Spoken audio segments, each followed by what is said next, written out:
बिस्मिल्लाहिर्रहमानिर्रहीम। अहमद आप को और आपके दोस्तों को अस्सलाम वालेकुम।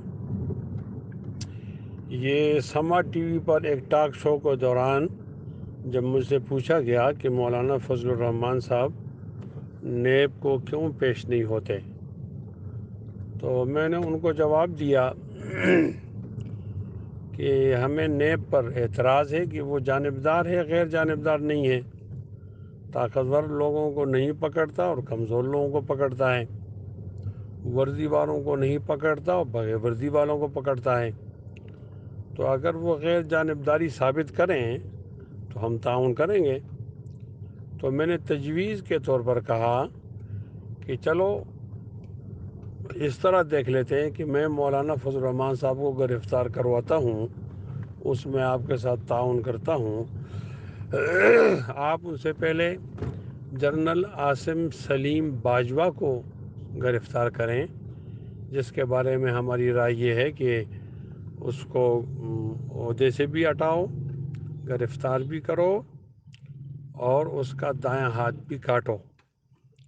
और दायां हाथ इसलिए कि इमरान कहता है कि ये मदीने की रियासत है, तो मदीने की रियासत में चोरी हो गई है, और वहाँ तो मालूम है कि मदीने की रियासत में चोरी होती है तो उसका हाथ कटना चाहिए। इस बात पर उनको बहुत तकलीफ़ हो गई है,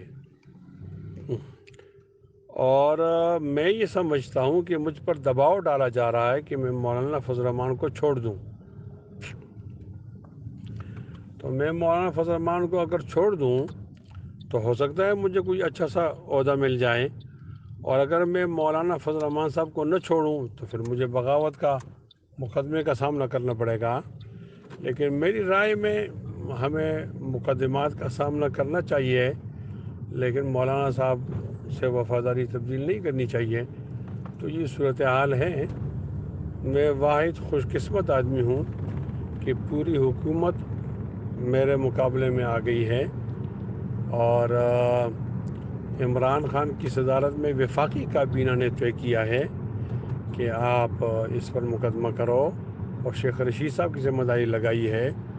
अभी तक तो मुझे इतला नहीं है कि FIR हो गई या नहीं हुई, लेकिन अगर हो भी गई तो मैं कानूनी प्रोसेस का सामना करूँगा इंशाअल्लाह।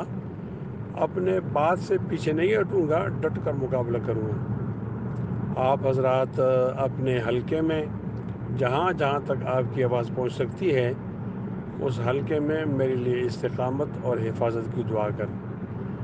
बहुत ज़्यादा शुक्रिया आपके पूछने का। तमाम अहबाब को अस्सलाम वालेकुम व रहमतुल्लाहि व बरकातहू।